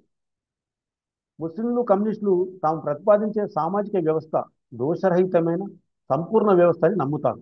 ఇద్దరూ భావప్రకటన స్వేచ్ఛను నిరాకరిస్తారు. గమనించదగిన ప్రధానమైన అంశం ఏమిటంటే ఇద్దరు కూడా తమ ప్రత్యర్థుల పట్ల ఒకే రకమైన ప్రచార పద్ధతులను అనుసరిస్తారు. కమ్యూనిస్టులు సాధారణంగా తమ వ్యతిరేకులను సామ్రాజ్యవాద తొత్తులని ఒక ముక్కలో కొట్టిపారేస్తారు. ప్రస్తుతం తమ వ్యతిరేకులను సిఏ ఏజెంట్లని తిట్టడం వీరికి సరదా. మరో భారతీయ ముస్లిం తిట్టాలంటే అతన్ని హిందువుల తొత్తు అని కానీ హిందువుల ఏజెంట్ అని కానీ తిడతాం. ఈ రెండు ఉద్యమాల మధ్య పోలిక ఇక్కడితో ఆగిపోదు. కమ్యూనిస్టులు అధికారాన్ని హస్తగతం చేసుకోగానే అంతకు మునుపటి అంతర్జాతీయ ముసుగుని తీసివేసి తీవ్ర జాతీయవాదులుగా మారుతారు. పాలనలో అధికార వికేంద్రీకరణ బదులుగా ప్రభుత్వ అధికారాలన్నీ కేంద్రీకృతమయ్యే విధానాలను అవలంబిస్తారు. ఇస్లాం ఉద్యమంలో కూడా ఇదే ధోరణి కొనసాగుతుంది. అవిభాజ్య భారతదేశంలో రాష్ట్రాలకు అధికారం అధికంగా ఉండేలా వికేంద్రీకరణ జరపాలని ముస్లింలు ప్రచారం చేసేవి. ఎప్పుడైతే పాకిస్తాన్ ఏర్పడిందో రాష్ట్రాలకు స్వయం ప్రతిపత్తిని పూర్తిగా తొలగించి అధికారాలని కేంద్రీకృతం చేశారు. దేశం చిన్న చిన్న ముక్కలుగా చిన్నాభిన్నం కావడానికి దోహదం చేసే ఉద్యమాలకి ఊతమిచ్చి ముస్లిం మతతత్వవాదులకు మద్దతు పలకడం ద్వారా భారతీయ ముస్లింల మద్దతు పొందాలని కమ్యూనిస్టులు ఆశించారు. తద్వారా పాకిస్తాన్లోని అధికార పక్షం సోవియట్ యూనియన్ విధానాలను సమర్థించేలా ప్రోత్సహించడమే కాక యావత్ భారత ఉపఖండంలో చెలరేగే వివిధ వర్గాల మధ్య పోరులో ఏర్పడే సామాజిక సంక్షోభం నుండి లబ్ధి పొందాలని వారు ఆశించారు. వారి ఎత్తుగడ భయంకరంగా విఫలమైంది. ఎందుకంటే వారి ఊహాగానాలు తప్పుల తడకలు కావడమే. పాకిస్తాన్ తమ దేశంలోని కమ్యూనిస్టులను నిర్దాక్షిణ్యంగా అణిచివేసింది. పాకిస్తాన్లో కమ్యూనిస్టు ఉద్యమానికి యూతం ఇవ్వడానికి ఇక్కడ నుండి వెళ్ళిన కమ్యూనిస్ట్ నాయకులు డాక్టర్ అష్రాఫ్, సజ్జాద్ జహీర్లను నేరుగా పాకిస్తాన్ జైల్లోకి తరలించారు. పాకిస్తాన్ జైలు నుండి బయటపడడానికి వాళ్ళకి 10 ఏళ్ల సమయం పట్టింది. 1942 నుండి స్వాతంత్రం వచ్చే వరకు ముస్లిం మతతత్వవాదులు కమ్యూనిస్టులు పలు ఉద్యమాలలో కుమ్ముక్కయ్యారు. భారత కమ్యూనిస్టు పార్టీ రణదేవి విధానాన్ని అనుసరించి దేశవ్యాప్తంగా నవజాత స్వతంత్ర భారత ప్రభుత్వానికి వ్యతిరేకంగా సాయుధ పోరాటానికి పిలుపునిచ్చినప్పుడు యావత్ భారతదేశంలోని ముస్లిం లీగ్కి చెందిన చాలా మంది ప్రముఖ నాయకులు హఠాత్తుగా కమ్యూనిస్టులుగా మారారు. అస్సాంకి చెందిన ప్రముఖ రచయిత అబ్దుల్ మాలిక్, హైదరాబాద్ సంస్థానం నుండి వెలువడే సియాసత్ పత్రిక సంపాదకుడు అబీద్ అలీ, ఉత్తరప్రదేశ్ చెందిన మౌలానా ఇషాక్ షంబలి, పశ్చిమ బెంగాల్ చెందిన మహమ్మద్ ఇలియాస్, డాక్టర్ ఘనీ తదితరులు ఈ తరా ఘటనకు స్పష్టమైన ఉదాహరణ. 1946వ సంవత్సరంలో ఇండియన్ ముస్లిం లీగ్ రద్దయింది. చాలా మంది లీగ్ నాయకులు పాకిస్తాన్ తరలి వెళ్లారు. మారిన రాజకీయ పరిస్థితుల నేపథ్యంలో ముస్లిం మతతత్వవాదులు తమ వ్యూహాన్ని మార్చుకున్నారు. కొందరు తమ మతతత్వాన్ని వదిలించుకున్నట్లు నటించి కాంగ్రెస్లో చేరారు. అధికార పార్టీలో కొనసాగుతూ ముస్లింల ప్రయోజనాలను కాపాడాలనేది వారి ఎత్తుగడ. సిద్ధాంతపరంగా ఇలాంటి రాజీ పడడానికి ఇష్టపడని కరడుగట్టిన ముస్లిం మతతత్వవాదులు అందరికీ ఆమోదయోగ్యమైన కొత్త ముఖం తగిలించుకొని తమ విద్రోహకర చర్యలను కొనసాగించాలని చూశారు. అలాంటి వారు కమ్యూనిజం వైపు ఆకర్షితులయ్యారు. వారికి మార్క్సిజం సిద్ధాంతం నచ్చి కమ్యూనిస్టులుగా మారలేదు. శాశ్వత విద్రోహ చర్యలు చేపట్టే మార్క్సిస్టుల వ్యూహం వారికి స్వాభావికంగా నచ్చడంతో పాటుగా వారి లక్ష్య సాధనకు ఉపయోగపడుతుందని వారు దానిలో చేరారు. వాస్తవానికి తాము మార్క్సిస్టులని చెప్పుకునే ముస్లింలు కూడా మతపరమైన ప్రయోజనంతో రాజకీయ జీవితాన్ని కలుషితం చేస్తున్నారు. పశ్చిమ బెంగాల్లోని కమ్యూనిస్ట్ నేత మహమ్మద్ ఇలియాస్ ఇందుకు తార్కాణం. తనను తాను కార్మిక వర్గ నాయకులు చెప్పుకుంటాడు. అయితే 1967లో వివాదాస్పదమైన ఒక ప్రార్థనా స్థలంలో నమాజ్ చేసే హక్కు కోసం అతను ముస్లిం భక్తుల ప్రదర్శనకి నాయకత్వం వహించాడు. అది కూడా ముస్లిం సామూహికంగా ప్రార్థన చేసి శుక్రవారం నాడు ఈ ప్రదర్శన నిర్వహించాడు. ఈ వివాదాస్పద భూమి యాజమాన్య హక్కు తగాదా కోర్టు పరిధిలో ఉన్నదన్న ఇంగిత జ్ఞానం కూడా ఆయన ప్రదర్శించలేదని అంశాన్ని ప్రధానంగా గమనించాలి. అంటే ఒక స్థలం యాజమాన్య హక్కును కోర్టు నిర్ణయించే లోపే వివాదాస్పద ప్రదేశంలో అక్రమంగా చొరబడాన్ని మత చర్చగా నివసించే మార్క్సిజం ఇలియాస్ చెప్పే వింత మార్క్సిజం అనే అనాలి. భారత కమ్యూనిస్టులు భారతీయ ముస్లింల పట్ల ద్వంద్వ వైఖరి అవలంబించారు. ముస్లింల పట్ల వారి సైద్ధాంతిక కుక్కిబంతులను అధ్యయనం చేయడానికి ప్రత్యేకంగా ఎంతో ఆసక్తిదాయకంగా ఉంటుంది. ఇది ఆయన చాలా డీప్ స్టడీ చేసి చెప్పింది. అట్లాగే ముస్లింలు జాతీయ సమైక్యతలో జనజీవ సమితిలో చేరడానికి ఎన్ని రకాల అడ్డంకులు ఉన్నాయో ఆయన దానిపై కూడా చాలా తీవ్రమైన అధ్యయనం చేశారు. ఆయన దాని నుంచి ఆయన చెప్పాడు. ఆయన మాటల్లో మనం చూద్దాం. భారతదేశంలోని హిందువులకి ముస్లింలకి మధ్య ఎలాంటి సామాన్య లక్షణాలు లేవనే సిద్ధాంతం ఆధారంగా పాకిస్తాన్ ఏర్పడడం మొదలైంది. ఈ వాదనను సమర్థించుకోవడానికి పాకిస్తాన్లో హిందువులు అల్పసంఖ్యాక వర్గంగా ఉన్నప్పుడే భారతదేశంలోని ముస్లింలు అల్పసంఖ్యాక వర్గ రక్షణకు భద్రత ఏర్పడుతుందనే వాదన చేశారు. క్లుప్తంగా అల్పసంఖ్యాక ముస్లింలు 1947లో 3 ప్రతిపాదనలు చేశారు. భారతదేశంలో ముస్లింలు అధిక సంఖ్యాకులు ఉన్న ప్రాంతాలను స్వతంత్ర సర్వసత్తాక రాష్ట్రాలుగా ఏర్పాటు చేయాలి. రెండోది, పాకిస్తాన్లో హిందువులు అల్పసంఖ్యాక వర్గంగానే మిగిలిపోవాలి. మూడోది, భారతదేశంలో ముస్లింల రక్షణ కోసం పాకిస్తాన్లోని అల్పసంఖ్యాక హిందువులు హామీగా ఉండాలి. హిందువులు ఈ ప్రతిపాదనకు అయిష్టంగానే అంగీకరించారు. ఈ విధంగా భారత ఉపఖండం విభజన జరిగింది. ఉదారవాద లౌకిక భారత సమాజంలో ముస్లింలు సమైక్యం చెందడానికి ఉండే అవరోధాలను చర్చిస్తాం. ఆత్మవిమర్శ సామర్థ్యము ఆత్మవిమర్శ సామర్థ్యము, నిజాలను ఎదుర్కొనే ధైర్యము, తమ బలాలను బలహీనతను విమర్శనాత్మకంగా అంచనా వేసి తమ సమాజాన్ని అభ్యుదయ మార్గంలో నడిపించడానికి నాయకులకు మేధోపరమైన పరిణితి ఉండడం అవసరం. భారతదేశంలోని ముస్లిం మేధావులలో ఈ లక్షణాలు శూన్యం. వీరికి వీరి నాయకులుగా చెలమనే వారు సాధారణంగా నిరక్షరాస్య కరడుగట్టిన ఛాందసవాద గుడ్డి సమాజానికి నాయకులే. అలాంటి నాయకులు తమ తప్పులను శోధించి చర్చించరు. బదులుగా వారు తమ గుడ్డి నమ్మకాలనే పట్టుకొని వేలాడతారు. వారంతా కూడా ఒకే రకమైన పిడివాదలను ఒకే గొంతుతో పదే పదే వల్లిస్తుంటారు. వారు ఒకవేళ తప్పులను వెతికితే అవి తప్పనిసరిగా ఎదుటివారి తప్పులే అయి ఉంటాయి. వారికి తమ సొంత తప్పులను గుర్తించే సామర్థ్యం కొరవడింది. తమ సొంత దోషాలను గ్రహించలేని వారు సమస్యలకి సమాధానం కోవడానికి ప్రయాసపడితే వారు కనుగొనే పరిష్కారం ఎవ్వరికీ పనికిరాకుండా పోతుంది. ఒంటెత్తు పోకడల వ్యక్తులు చర్చలో పాల్గొంటే అర్థవంతమైన చర్చలకు తావుండదు. ముస్లిం మేధావి అనేవారు వాస్తవానికి నిజమైన అర్థంలో మేధావి కాదని మనకు స్పష్టమవుతుంది. అతను కేవలం ఒక ముస్లిం మాత్రమే. అయితే భారతీయ ముస్లింలో హేతుబద్ధంగా ఆలోచించేవారు లేరని నేను చెప్పడం లేదు. వారిలో కొందరు భావోద్వేగాలు నీరు కాకుండా ఆలోచించే లౌకికవాదులు ఉన్నారు. వారు అభ్యుదయ ముస్లింలకు ఉదాహరణలుగా నిలుస్తారు. అయితే వేళ్ల మీద లెక్కించదగ వారితో ఒక ఉదారవాద మేధావి వర్గాన్ని సృష్టించలేము. అలాంటి ఒంటరి వ్యక్తుల వల్ల సమాజంపై చెప్పుకోదగ్గ ప్రభావం ఉండదు. భారతీయ ముస్లిం సమాజంలో వీరు ఎలాంటి ఉద్యమాన్ని నిర్మించలేరు. ఎందుకంటే వీరు ముస్లిం సమాజం నుండి వెలివేయబడతారు. వారికి ఆ సమాజంలో స్థానం ఉండదు. వారు ఉదారవాదులుగా మారిన క్షణమే తమ వెనుకబడిన సాంప్రదాయ సమాజం వారిపై విశ్వాసాన్ని పోగొట్టుకుంటుంది. కాశ్మీర్లోని హజరత్ బాల్ ప్రార్థనా స్థలం నుండి మహమ్మద్ ప్రవక్త కేశాలు కనిపించకుండా పోయినప్పుడు కూడా ఇలాంటి వైఖరినే ఉదారవాదులు ప్రదర్శించారు. ముస్లిం ఉదారవాదులు ప్రవక్త కేశాలకు అంతటి ప్రాధాన్యత ఇవ్వనవసరమేనని ధైర్యం చేసి కొందరు ముస్లిం వేదాలు అప్పుడు చెప్పి ఉంటే నేను సంతోషించవాడింది. తప్పుపోయిన కేశాల కోసం మొత్తం కాశ్మీర్ జీవనాన్ని పాలనను స్తంభించ చేయడం అవివేకం.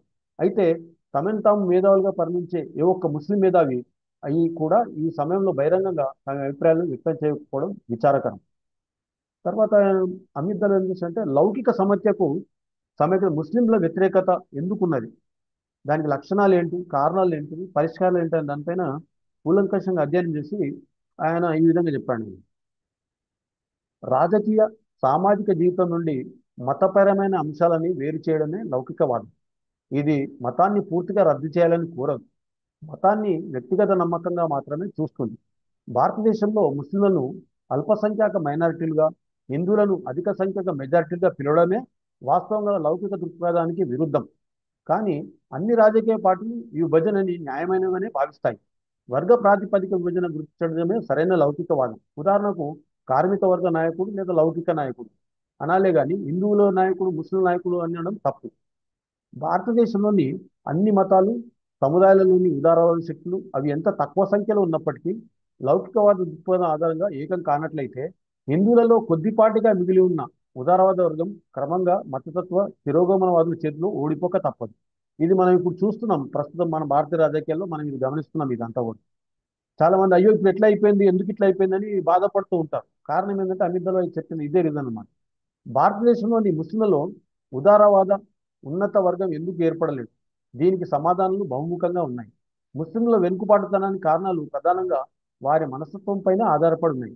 భారతీయ ముస్లింలు తమ సమాజం పరిపూర్ణమైందని, అందువల్ల ఇతర మతాల వారి కంటే తాము ఉన్నతులమని నమ్ముతారు. ఇస్లాం మతం పరిపూర్ణమైన సమాజ నిర్మాణాన్ని రూపకల్పన చేసిందని, ఇస్లాంను తూచా తప్పకుండా పాటించడం ద్వారా ఎలాంటి మెరుగులు అవసరం లేని ఆదర్శవంతమైన సమాజం ఏర్పడుతుందనే భావన ఈ నమ్మకం ఏర్పడడానికి ప్రధానమైన కారణాలను ఒకటి. ఆధునిక గీటరాయి ప్రకారం వారి వాదన చెల్లదు. ఇస్లాం షరియా చట్టాలు ఆధునిక మానవ హక్కుల భావనకు విరుద్ధం. వాటిలోని వైరుధ్యాలు ఒక ముస్లిం పురుషులకు తప్ప మిగతా అందరికీ సుస్పష్టమే. వాటి గురించి ఇక్కడ వివరించడం అనవసరం. భారతీయ ముస్లింలు తాము అల్పసంఖ్యాకులకు ఉండడాన్ని జీర్ణించుకోలేరు. అయినప్పటికీ వారు తమ మతాన్ని భారతదేశం వ్యాపింపజేయాలని లేదా కనీసం ఈ దేశాన్ని ఏలాలని ఆశపడడం వారి ఈ నమ్మకానికి మరో కారణం.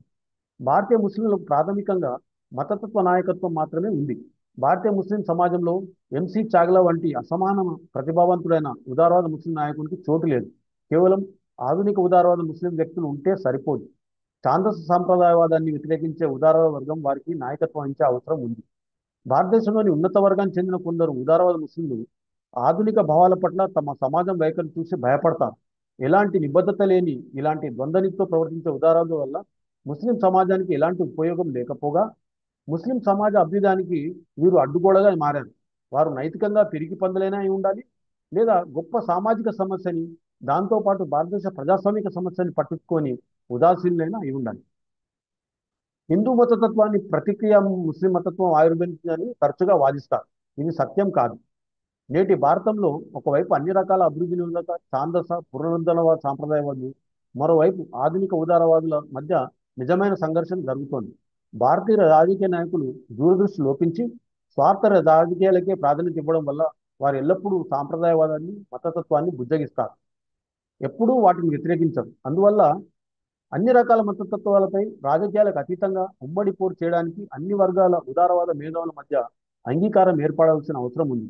ఇది కనుక జరగకపోతే భారతదేశంలో ఉదారవాదం ప్రజాస్వామ్యంగా క్రమంగా నశించి తీరుతాయి అని అట్లా స్పష్టంగా చెప్పాడు అనమాట. అలాగే ఆల్టర్నేటివ్ దీని ప్రత్యామ్నాయంగా ఎలాంటి భారతదేశం ఉండాలనే విషయంలో చాలా స్పష్టంగా అమిత్ దల్వాయ్ చెప్పాడు. ఆయన మానవత్వంతో కూడిన ఆధిక్యవాదమే భారతదేశానికి ఏకైక పరిష్కారం అని చెప్పాడు. ఆయన ఈ అధ్యాయంలో ఏం చెప్పాడు చూద్దాం. ఆయన ఏమన్నాడు ఆయన మాటల్లో మనం చూద్దాము. భారతదేశంలో హిందూ మతతత్వం ప్రధానంగా ముస్లిం మతతత్వాన్ని ప్రతీకగా మాత్రమే ఆవిర్భించిందని నేను భావిస్తాను. ముస్లిం మతతత్వానికి ఒకవేళ మనం పూర్తిగా నిర్మించగలిగితే హిందూ మతతత్వ మూల కారణం నశిస్తుంది. హిందూ సమాజంలో మౌలిక మానవ విలువల గురించి జ్ఞానంతో పాటు వాటి పట్ల పూర్తి నిబద్ధత కలిగిన ప్రభావశీలమైన ఉన్నత ఉదార వర్గం ఉంది. అటువంటి ఉదారవాద ఉన్నత వర్గం ఏది భారతీయ ముస్లింలలో లేదు. ఈ రెండు రకాల మతతత్వాలు నేను ఒకే ఘాటన కట్టకపోవడానికి ఇదే ప్రధాన కారణం. హిందూ మత సమాజాన్ని ఆధునీకరించేయడానికి సరిపడా హిందువులు ఉండడంతో పాటు అదే సమయంలో ముస్లిం మతతత్వం నడిపే అహేతుక అసంబద్ధ రాజకీయాలను వారు ఎదిరించగలగాలి. ఇది జరుగుతుందని నేను ఆశిస్తున్నాను. ఈ ప్రక్రియ ద్వారా మాత్రమే హిందూ ముస్లిం సమస్య పోతుంది. హిందూ మతతత్వవాదులకు హిందూ ఉదారవాదులకు మధ్య తగాదా వల్ల నేడు ఎక్కువగా లాభపడేది ముస్లిం మతతత్వం. ఒక మత సమూహంలోని ఛాందసవాదం మరో మత సమూహంలోని ఛాందసవాదాన్ని పెంపొందించడానికి దోహదం చేస్తున్న విషయాన్ని మరవరాదు. హిందూ ఛాందసవాదాన్ని ఎదుర్కొని నిర్మూలించినట్లయితే అది ముస్లిం ఛాందసవాదంపై గొడ్డలు పెట్టుగా మారుతుంది. భారతదేశంలో ముస్లింల ఆధీకరణను ప్రోత్సహించాలి. భారతదేశంలోని అందరూ నాగరికులకు ఉమ్మడి పౌరస్మృతి కామన్ సివిల్ కోడ్ని ఏర్పాటు చేయాలని పట్టుబట్టాలి. దేశంలోని అన్ని వివాహాలను ఉమ్మడి పౌరస్మృతి కామన్ సివిల్ ప్రకారం నమోదు చేయడాన్ని తప్పనిసరి చేయాలి. మత మార్పులను అనుమతించరాదు. మెజిస్ట్రేట్ ముందు స్వంత వాంగ్మూలం సమర్పించిన యుక్త వయస్కులైన మేజర్ యువకులు మాత్రమే మత మార్పిడికి అర్హులుగా చేయాలి. మతాంతర వివాహాల వల్ల పుట్టిన సంతానం వారు యుక్త వయస్కులు మేజర్ అయ్యాక తమకు నచ్చిన మతాన్ని అనుసరించవచ్చు. రహదారులను రాకపోకలకు ఇబ్బందికరంగా నిర్మించిన మందిరాలను, మసీదులను, ఇతర ప్రార్థనా స్థలాలను తొలగించాలి. అన్ని మతాల ఆస్తులపై ప్రభుత్వ నియంత్రణ ఉండాలి. వీటి ద్వారా వచ్చిన ఆదాయాన్ని కేవలం విద్య సంక్షేమ పథకాలపై మాత్రమే వెచ్చించాలి. తన కులం మతం పేరును ఎక్కడ పేర్కొనవలసిన అవసరం లేదు. ఇప్పటికీ పాఠశాలలో విద్యార్థులను తమ కులం మతం గురించి రాయాలనే నిబంధన ఉన్నది. బెనారస్, అలీగఢ్ విశ్వవిద్యాలయాలను ఉన్నత విద్యను బోధించే జాతీయ సంస్థలుగా ప్రకటించి తదనుగుణంగా వాటి నియమావళిని సవరణలు చేయాలి. కాశ్మీర్కి ఇచ్చిన ప్రత్యేక ప్రతిపత్తిని రద్దు చేయాలి. భారతీయ నాగరికులు అందరూ నాగాలాండ్ను స్వేచ్ఛగా సందర్శించగలగాలి. ఉర్దూ భాషాభివృద్ధికి అవకాశాలు కల్పించాలి. పూర్తిగా ఉర్దూ మాధ్యమంలో బోధించే పాఠశాలలకు పూర్తి భద్రత కల్పించాలి. అయితే రాష్ట్రాల్లో ఉర్దూను రెండో అధికార భాష ప్రకటించాలనే డిమాండ్ను ఖచ్చితంగా తిరస్కరించాలి. భారతదేశంలోని మహిళల స్థాయిని, హక్కులను ఒకే ఉమ్మడి పౌరస్మృతి ప్రకారం నిర్దేశించాలి. ముస్లిం మహిళలు ధరించే పరదా బురకా విధానాన్ని పూర్తిగా రద్దు చేయాలి. దేశ ఆర్థిక వ్యవసాయ రంగాల అభివృద్ధి దృష్టిలో పెట్టుకొని మాత్రమే గోవధ నిషేధంపై నిర్ణయం తీసుకోవాలి. కుటుంబ నియంత్రణను పౌరులందరికీ తప్పనిసరిగా చేయాలి.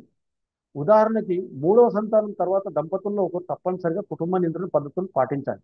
ఈ సంస్కరణలకు అంగీకరించని ముస్లింలకు ప్రభుత్వం కల్పించే ఏ రకమైన సాంఘిక సంక్షేమ పథకాల లబ్ధికి అర్హులు కారాదు.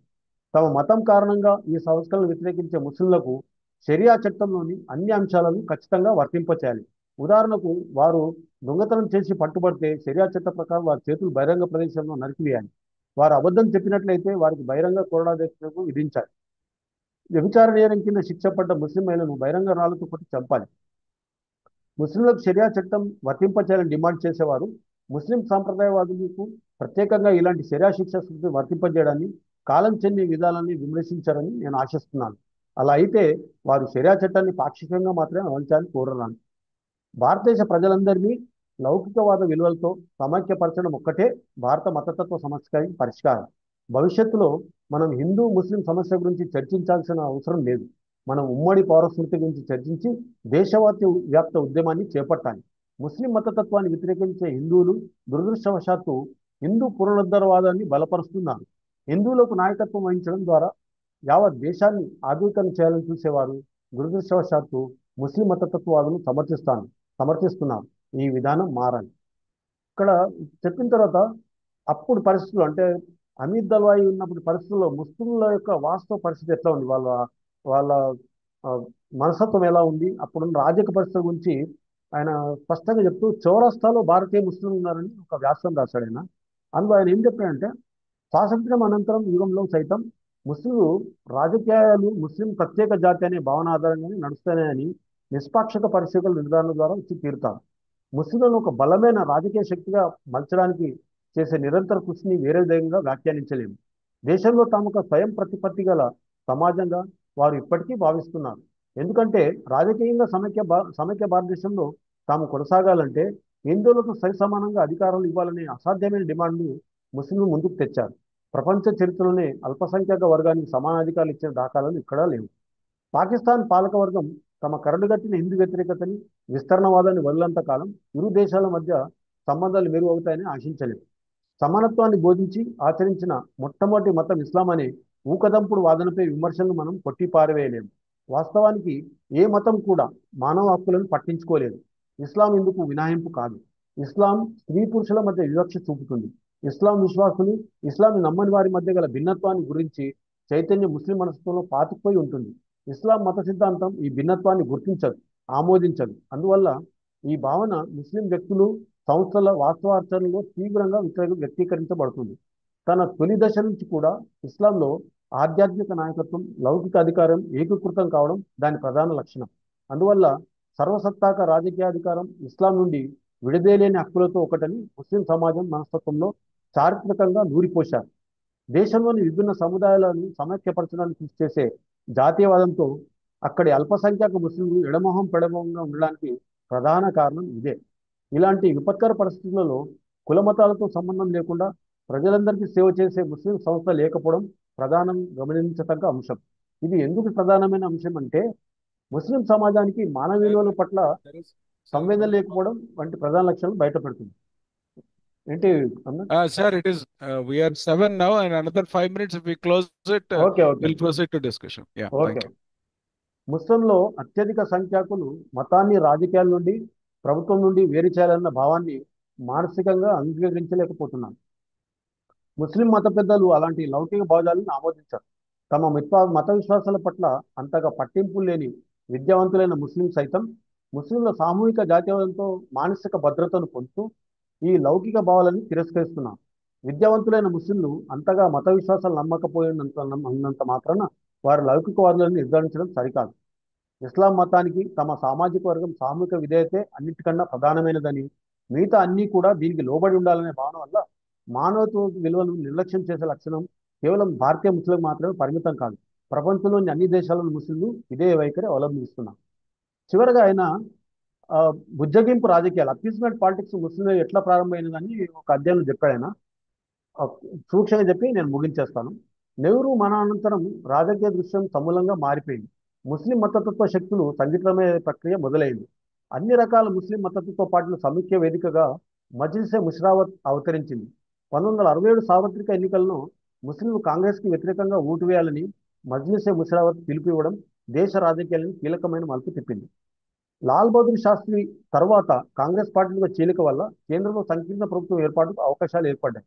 అందువల్ల ముస్లిం సంస్థలు, రాజకీయ పార్టీలు ఒకే గొడుగు కిందకు రాగలిగితే కేంద్రంలో ఏర్పడబోయే సంకీర్ణ ప్రభుత్వంలో భాగస్వామ్యం కావచ్చని ముస్లింలు ఏర్పడడంలో ఆశపడడంలో ఆశ్చర్యం ఏమీ లేదు.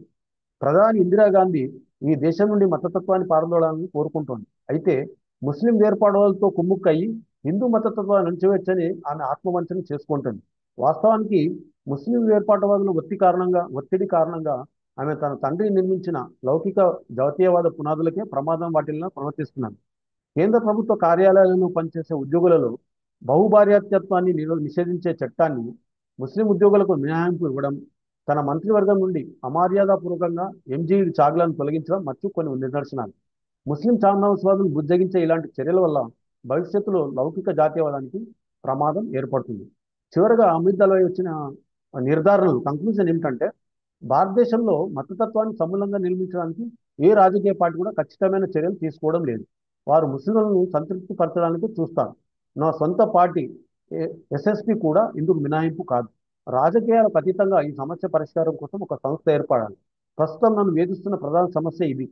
రాజకీయ పార్టీలు మతతత్వ సమస్యని పరిష్కరించడంలో విఫలమయ్యాయి. కాలక్రమంలో హిందూ పునరుద్ధరవాదం, ముస్లిం పునరుద్ధరవాదాలు వీరు కలిసి లౌకికవాదులను కనుమరుగు చేస్తారు. ఈ రెండు కూడా ఒకదాంతో ఒకటి కుమ్ముకై పనిచేస్తున్నట్లు ఉండడం విచిత్రం. రాజకీయాలకు అతీతంగా పార్టీతో సంబంధం లేకుండా దేశంలోని అన్ని ఉదారవాద శక్తులు ఏకమై సమైక్యంగా పోరాడినప్పుడే లౌకిక ప్రజాస్వామ్య విలువలు మనగలుగుతాయి. ముస్లిం వేర్పాటువాదాన్ని, ప్రత్యేకతావాదాన్ని బుజ్జగించినంత కాలం జాతీయ సమగ్రత సమస్య పరిష్కారం కాదు. ముస్లింలలో ఆధునిక ఉదారవాద భావాలను పెంపొందించడానికి చైతన్యపూర్వకమైన కృషి చేయాలనే ఈ సమస్యకు సమాధానం దొరుకుతుంది. తమను తాము లౌకికవాదాలను చెప్పుకునే పార్టీలో ముస్లిం ఛాందసవాద బుజ్జింపు విధానాలే వాస్తవానికి ముస్లిం సమాజంలో లౌకికవాద మార్పుని అడ్డుకుంటున్నాయి. ఈ బుజ్జగింపు ధోరణులు ఆ పార్టీలు వదిలించుకోనంత కాలం హిందూ ముస్లిం సంబంధాలు మెరుగుపడతాయని భావించడం అడియాచి. వాస్తవానికి ముస్లింలు లౌకికవాదులు గత చరిత్ర నుండి గుణపాఠాలు నేర్చుకోకపోతే పరిస్థితులు రాను రాను మరింత విషమిస్తాయి. లేదా హిందూ ముస్లిం సమస్య తెగల మధ్య సాగే హింసాయుత పోరులాగా అంతిమంగా యుద్ధం ద్వారా పరిష్కారం అవుతుంది. ముస్లిం సత్యశోధక మండలి 2 లక్ష్యాలను తన ముందు నిర్దేశించుకుంది. స్వేచ్ఛ, వ్యక్తిగత గౌరవం, సామాజిక న్యాయం వంటి ఆధునిక విలువ ఆధారంగా ముస్లిం సమాజాన్ని పునర్నిర్మించాలనేది మొదటి లక్ష్యం. లౌకిక జాతీయత పరిధిలో ముస్లింలకు ముస్లిమేతరులకు మధ్య సమానత్వ ప్రాతిపదికన సుహృద్భావ సంబంధాన్ని నిలుపుకోవడం రెండో లక్ష్యం. జాతీయ సమైక్యతను పెంపొందడానికి ఇదే ఉత్తమ మార్గం అని భావిస్తుంది. ఇది ఆయన చివరిగా చేసిన కంక్లూజన్ అండి. నేను వర్బేటిం ఆయన చెప్పడానికి ప్రధానమైన కారణం ఏంటంటే, మనకు టైం లిమిట్ ఉన్నది. ఇక్కడ మనం 45 మినిట్స్లో 1 అవర్ నుంచి చెప్పుకోవాలి ఇదంతా కూడా. లేకపోతే నేను అమిత్ దళవాయ్ చెప్పిన దాన్ని ఇప్పుడున్న భారతదేశ పరిస్థితిని చెప్పుకుంటూ వెళ్తే ఇంకొక 2-3 అవర్స్ పడుతుంది. కాబట్టి ఆయన ఏం చెప్పాడు, ఒక్కొక్క అంశం పైన ఎట్లా స్టడీ చేసి చెప్పాడు అనే విషయాన్ని ఆయన మాటల్లో చెప్పాను. ఇంకో రెండో కారణం ఏంటంటే, చాలా మందికి ఏంటంటే హిందూ ముస్లిం సమస్య పైన వాళ్ళకి సొంత ప్రెజుడిసెస్ ఉంటాయి. ఇప్పుడు నేను ఆయన చెప్పాడు, కమ్యూనిస్టులు కానీ లౌకిక వాళ్ళే నిజమైన లౌకికవాదం చెప్పుకునే వాళ్ళు, కోనాలు ఆఫీసులు, రకరకాల వాళ్ళు ఉన్నారు. వాళ్ళకైనా ఒక స్పష్టమైన ఎవరి కోసం రాశాను, ఎందుకోసం రాశాను, ముస్లింల మనస్తత్వం ఎట్లా ఉంది, హిందువుల మనస్తత్వం ఎట్లా ఉంది, నిజమైన లౌకికవాదం అంటే ఏంటి, ఎలాంటి మతత్వానికి వ్యతిరేకంగా అన్ని రకాల మతత్వం ఎలా పోరాటం చేయాలని ఆయన చెప్పాడు. ఆయన మాటలో నేను చెప్పాను. వీలైతే మనం ఇంకొక దానిలో దానిపైన విశ్లేషణ చేస్తాము. ఇంకేదన్నా మన వాళ్ళు చర్చలో ఏమైనా చెప్పినా కానీ మనం దానిపైన మాట్లాడతాం. థ్యాంక్ యూ అండి, ధన్యవాదాలు. Sure sir, thank you. I think you can stop the recording. File size పెద్దది అయిపోవచ్చు. ఓకే, అక్కడ మీరు స్టాప్ అని క్లిక్ చేయండి. ఏది మోర్ లోపల నో మోర్ అవసరం లేదు సార్. ఈ గో సేమ్ టు ద ఇదే రికార్డింగ్. ఇంతకుముందు బటన్ ట్రై చేశారు కదా, అక్కడే you can ask for stop. Stop అని పాజ్ ఉంది. Stop you can